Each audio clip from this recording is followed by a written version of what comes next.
Guys welcome back to my YouTube channel. ನೀವು ನೋಡ್ತಾ ಇದ್ದೀರಾ, ಇದು ಎಕ್ಸ್ಟ್ರೀಮ್ 200R ವೆಹಿಕಲ್. ಇದಕ್ಕೆ ಎಕ್ಸ್ಪಲ್ಸ್ 200Vದು ಚೈನ್ಸ್ ಪಾಕೆಟ್ ಚೇಂಜ್ ಮಾಡ್ತಾಯಿದ್ದೀವಿ. ಸಿಮಿಲರ್ ಆಗಿದೆ ಇದು. ಈ ಗಾಡಿ ಮತ್ತು ಎಕ್ಸ್ಪಲ್ಸ್ 200V ಎರಡು ಸಿಮಿಲರ್ ಸೇಮ್ ಇದೆ, ಏನು ಡಿಫ್ರೆನ್ಸ್ ಏನಿಲ್ಲ. ಬಾಡಿ ಪಾರ್ಟ್ಸ್ ಒಂದು ಸ್ವಲ್ಪ ಚೇಂಜ್ ಅಷ್ಟೇ. ಅದು ಆಫ್ ರೋಡ್ಗೆ ಇದು ಆನ್ ರೋಡ್ಗೆ ಅಷ್ಟೇ, ಬಿಟ್ಟರೆ ಏನು ಡಿಫ್ರೆನ್ಸ್ ಏನಿಲ್ಲ. ಈ ಚೈನ್ಸ್ ಪಾಕೆಟು ಸೇಮ್ ಇದೆ. ಹಳೆ ಚೈನ್ಸ್ ಪಾಕೆಟ್ ಬಂದು ಇಲ್ಲಿ ನೋಡ್ತಾ ಇದ್ದೀರಾ ಹೇಗಾಗಿದೆ ಅಂತ.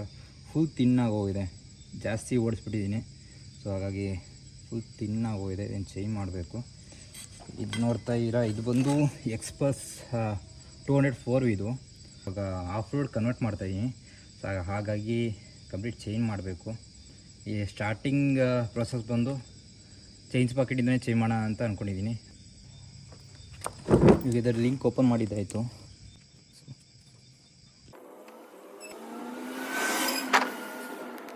ವೀಲ್ ಆಲ್ರೆಡಿ ಎಲ್ಲ ಓಪನ್ ಮಾಡಿ ಇಟ್ಟಿದ್ದೀನಿ, ಇದರೊಡೆ ಹಾಕಬೇಕಷ್ಟೆ. ಗ್ರೀನ್ ಕಲರ್ ಕಾಣ್ತಾ ಇದೆಯಲ್ಲ, ಈ chain link. Chain link open ಮಾಡಿದ್ರೆ ಈ ಚೈನ್ ಡಿವೈಡ್ ಆಗುತ್ತೆ. ಚೈನ್ ಲಿಂಕ್ ಓಪನ್ ಆಯಿತು. ಜಾಸ್ತಿ ಡಸ್ಟರ್ ಓಡಾಡಿಸಿ ಎಲ್ಲ ಚೈನ್ ಫುಲ್ ಬ್ಲ್ಯಾಕ್ ಆಗಿ ಒಡೆಲ್ಲ ಮಣ್ಣು ಸೇರ್ಕೊಂಬಿಟ್ಟಿದೆ. ಇವಾಗ ಹೊಸ ಚೈನ್ ಹಾಕಬೇಕು. ನೋಡ್ತಾ ಇದ್ದೀರಾ ಹೊಸ ಚೈನ್ ಯಾವ ಥರ ಇದೆ, ಹಳೆ ಚೈನ್ ಯಾವ ಥರ ಇದೆ ಅಂತ. 13 ಟೀತ್ ಇರುತ್ತೆ, ಇದ್ರೊಳಗೆ ಸೇಮ್ 13 ಟೀತ್ ಇರುತ್ತೆ. ಏನು ಡಿಫ್ರೆನ್ಸ್ ಏನಿಲ್ಲ ಇದರಲ್ಲಿ. ಇದು ಬಂದು ಹೊಸದು ಎಕ್ಸ್ಪಲ್ಸ್ ಇದೆ.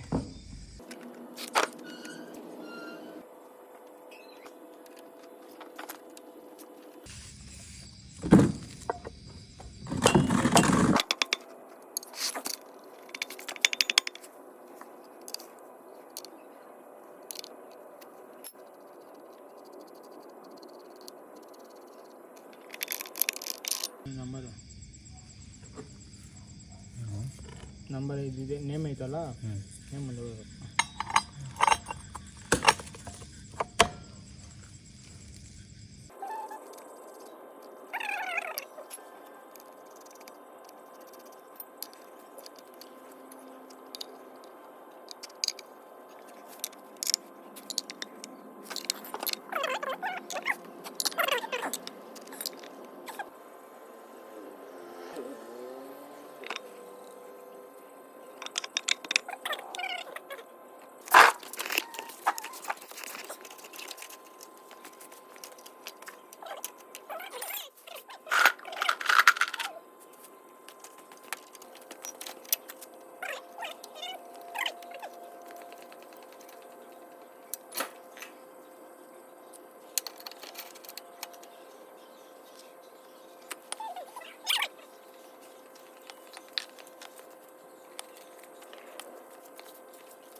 ಮುಗೀತು ಚೈನ್ ಸ್ಪಾಕೆಟ್ ಹಾಕಿದ್ದು.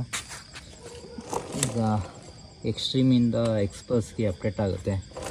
ಇನ್ನು ಫ್ಯೂ ಡೇಸ್ ವೆಯ್ಟ್ ಮಾಡಿ. ಇದು ಫ್ರಂಟ್ ಟೈರ್ ಬಂದು ಸ್ಪೋಕ್ಸ್ ವೀಲ್ಸ್ ಬರುತ್ತೆ. ಇದೇನು ಫೋರ್ಕ್ ಇದೆಯೋ ಆಫ್ ರೋಡ್ಗೆ ಕನೆಕ್ಟ್ ಮಾಡ್ತಾಯಿದ್ದೀನಿ. ಬಾಡಿ ಅದೇ ಇರುತ್ತೆ, ಹೆಡ್ ಎಲ್ಲ ಕಂಪ್ಲೀಟ್ ಚೇಂಜ್ ಆಗುತ್ತೆ. ಬ್ಯಾಕ್ ವೀಲ್ ಕೂಡ ಚೇಂಜ್ ಆಗುತ್ತೆ. ಸದ್ಯಕ್ಕೆ ಆ ಹಳೆ ಚೈನ್ಸ್ ಪಾಕೆಟ್ ಹೋಗಿತ್ತು ಅನ್ನೋ ಕಾರಣಕ್ಕೆ ಚೇಂಜ್ ಮಾಡ್ತಾಯಿದ್ದೀನಿ.